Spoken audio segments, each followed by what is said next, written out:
Tan books publish ചെയ്ത the life of Mary as seen by the mystics എന്നൊരു പ്രസിദ്ധമായ ഗ്രന്ഥമുണ്ട്. ഇതിനകത്ത് പറഞ്ഞിരിക്കുന്ന വെളിപ്പെടുത്തലുകളൊക്കെ വിശുദ്ധർക്ക് വെളിപ്പെടുത്തി കിട്ടിയ കാര്യങ്ങളാണ്. സെയിൻറ്റ് എലിസബത്ത് ഓഫ് സ്കാന്യൂ, സ്വീഡനിലെ Brigitta, venerable mother Mary of Agreda, sister Anne Catherine Emmerich തുടങ്ങിയവർക്ക് കിട്ടിയ വെളിപ്പെടുത്തലുകൾ ഈ പുസ്തകത്തിൽ രേഖപ്പെടുത്തിയിട്ടുണ്ട്. ഇതിനകത്ത് പ്രധാനമായിട്ട് പ്രതിപാദിക്കുന്നത് മാതാവിൻ്റെ ബാല്യകാലത്തെ പറ്റിയാണ്. ഒരിക്കൽ മാതാവ് പ്രത്യക്ഷപ്പെട്ട വിശുദ്ധ ബ്രിജിത്തായോട് പറഞ്ഞു, Adam and eve sold the world four one apple. My son and I purchase the world with one heart. അതായത് ആദമും ഹവ്വയും ഒരു പഴത്തിന് വേണ്ടിയിട്ട് ലോകത്തെ വിറ്റു എങ്കിൽ ഞാനും എൻ്റെ പുത്രനും ഒരേ ഹൃദയത്തോടു കൂടി അതിനെ തിരിച്ചു പിടിച്ചു. മാതാവിൻ്റെ ചെറുപ്പകാലത്തെ പറ്റി നമ്മൾ ഒത്തിരി മനസ്സിലാക്കേണ്ടിയിരിക്കുന്നു. എന്താണ് മാതാവിൻ്റെ ബാല്യകാലത്തെ നടന്ന പ്രത്യേകതകളെ പറ്റി, അന്നുണ്ടായിരുന്ന പ്രത്യേകതകളെ പറ്റി. അതിനകത്ത് പറയുന്നത്, ഇവർക്ക് വെളിപ്പെടുത്തി കിട്ടിയെന്ന് പറയുന്ന കാര്യങ്ങളാണ് ഇവിടെ ഉദ്ധരിക്കുന്നത്. ചെറുപ്പത്തിലെ മാതാവിൻ്റെ സ്വഭാവത്തെ പറ്റി, മാതാവ് തീരെ കരച്ചിലൊന്നും ഇല്ലാത്തൊരു കുട്ടിയായിരുന്നു. ആർക്കും ഒരു ബുദ്ധിമുട്ട് ചെറുപ്പത്തിൽ ഉണ്ടാകാതിരുന്ന ഒരു കുട്ടിയായിരുന്നു മാതാവ്. മാതാവ് അല്പ ഭക്ഷണം മാത്രമേ കഴിക്കാറുള്ളായിരുന്നു എന്നാണ് പറയപ്പെടുന്നത്. അതുപോലെ ഉറക്കം വളരെ കുറവാണ്, അല്പം ഉറങ്ങും. കൂടുതൽ സമയം പ്രാർത്ഥനയ്ക്ക് വേണ്ടി മാതാവ് കുട്ടിയായിരുന്നപ്പോൾ തന്നെ മാതാവ് ചെലവഴിച്ചിരുന്നതായി പറയുന്നു. 1.5 വയസ്സായപ്പോൾ മിശിഹായുടെ വരവിന് വേണ്ടി പലവട്ടം പ്രാർത്ഥിക്കുവാൻ മാതാവിന് ദൈവം പ്രേരണ കൊടുത്തിരുന്നു. ആ സമയത്ത് മറ്റുള്ളവരുമായി സംസാരിക്കാൻ ദൈവം അവൾക്ക് അനുമതി നൽകി. താൻ ദൗർബല്യം നിറഞ്ഞവരാകയാൽ സംസാരത്തിലൂടെ ദൈവത്തെ നഷ്ടപ്പെടുത്തുവാൻ ഇടയാകുന്നതിനാൽ നിശബ്ദത പാലിക്കാൻ ആഗ്രഹിക്കുന്നതായി അവൾ ദൈവത്തെ അറിയിച്ചു. അതിന് സംരക്ഷണം കൊടുക്കാമെന്ന് അവൾക്ക് വാഗ്ദാനവും ചെയ്തു.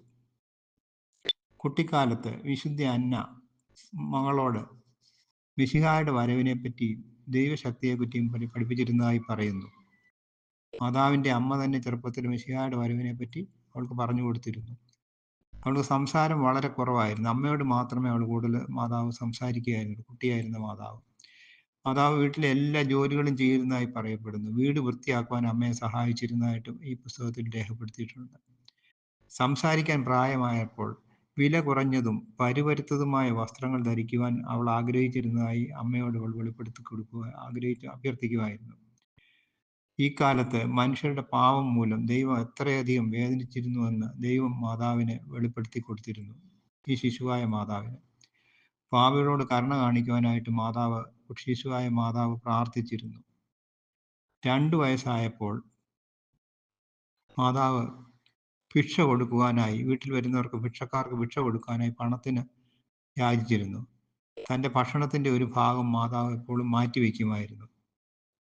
സഹോദരൻ അല്ലെങ്കിൽ സഹോദരി അർഹിക്കുന്നത് എങ്കിൽ ഞാൻ അർഹിക്കുന്നത് എനിക്ക് ലഭിച്ചിരിക്കുന്നു എന്ന് മാതാവ് പറയുമായിരുന്നു.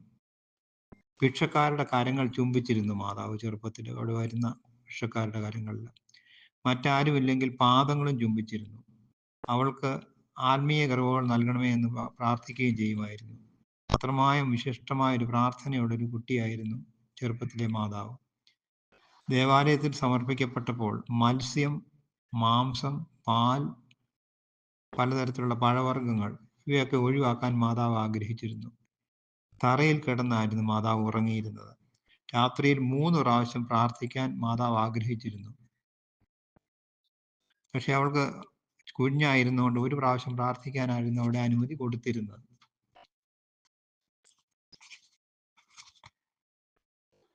മാതാവിനെ ദേവാലയത്തിൽ സമർപ്പിച്ച സമയത്ത് വിശുദ്ധ അന്ന ഇപ്രകാരം പറഞ്ഞതായിട്ട് ഈ പുസ്തകത്തിൽ രേഖപ്പെടുത്തിയിരിക്കുന്നു.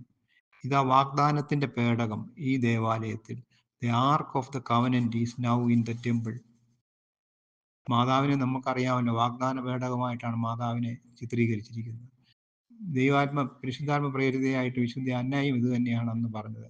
ആർക്ക് of the covenant is now in the temple. അതായത് ഈ വാഗ്ദാനത്തിന്റെ പേടകം ഈ ദേവാലയത്തിൽ ആദ്യ ദിവസം തന്നെ ചേർന്നപ്പോൾ മാതാവ് ഇങ്ങനെ പ്രാർത്ഥിച്ചു: കഷ്ടപ്പാടുകളും സഹനങ്ങളും ക്ഷമയോടെ സഹിക്കുമ്പോൾ അത് അങ്ങയുടെ ദൃഷ്ടിയിൽ വിലപ്പെട്ടതായി തോന്നുന്നുവെങ്കിൽ അത് എനിക്ക് നിരസിക്കരുതേ. അവ മൂലം ലഭിക്കുന്ന സമ്മാനങ്ങൾ എനിക്ക് തരാതെ എന്നേക്കാൾ കൂടുതൽ ആവശ്യമുള്ളവർക്ക് അവ നൽകണമേ. അവളുടെ എളിമ നിറഞ്ഞ ഈ പ്രാർത്ഥനയിൽ സംപ്രീതനായ ദൈവം അത് അനുവദിച്ചു കൊടുത്തു. ലോകമോഹങ്ങളിൽ നിന്ന് അവളെ വിമുക്തയാക്കി. ദാരിദ്ര്യം, അനുസരണം ഇവ അവൾ സ്വീകരിച്ചു. രക്ഷകനെ എത്രയും വേഗം അയക്കണമേ എന്ന് അവൾ യാചിക്കുമായിരുന്നു. ഒപ്പം തൻ്റെ മാതാപിതാക്കളെ അനുഗ്രഹിക്കണമേ എന്നും മാതാവ് ചെറുപ്പത്തിൽ തന്നെ പ്രാർത്ഥിക്കുമായിരുന്നു. ദേവാലയത്തിൽ ജീവിച്ചിരുന്ന കാലഘട്ടത്തിൽ ദൈവം അവൾക്ക് പ്രലോഭനങ്ങൾ അനുവദിച്ചിരുന്നു. അവളുടെ വിശുദ്ധിയും എളിമയും സൽഗുണങ്ങളും അനുസരണയും കണ്ട സാത്താൻ ചിന്തയിലും വാക്കിലും പ്രവൃത്തിയിലും വഴി അവളെ അശുദ്ധയാക്കാൻ ശ്രമിച്ചെങ്കിലും നിരന്തരമായ അവളുടെ പ്രാർത്ഥനയാലും ദൈവവുമായി അവളുടെ ആന്തരിക ബന്ധം പുലർത്തിയിരുന്നതിനാലും ഇവയെ അവൾക്ക് തോൽപ്പിക്കാൻ കഴിഞ്ഞു. തൻ്റെ വിശുദ്ധ അന്ന മരണസമയം മറിയത്തോട് ഇപ്രകാരം പറഞ്ഞതായിട്ട് ഈ പുസ്തകത്തിൽ രേഖപ്പെടുത്തിയിട്ടുണ്ട്. എൻ്റെ പ്രിയമകളെ, ദൈവസന്നിധിയിൽ നിൽക്കുമ്പോൾ എന്നെ മറക്കരുത്. എൻ്റെ മരണസമയത്ത് എനിക്ക് ദൈവസാന്നിധ്യം എത്രമാത്രം ആവശ്യമുണ്ടെന്ന് ദൈവത്തെ നീ ഓർമ്മിപ്പിക്കണമേ.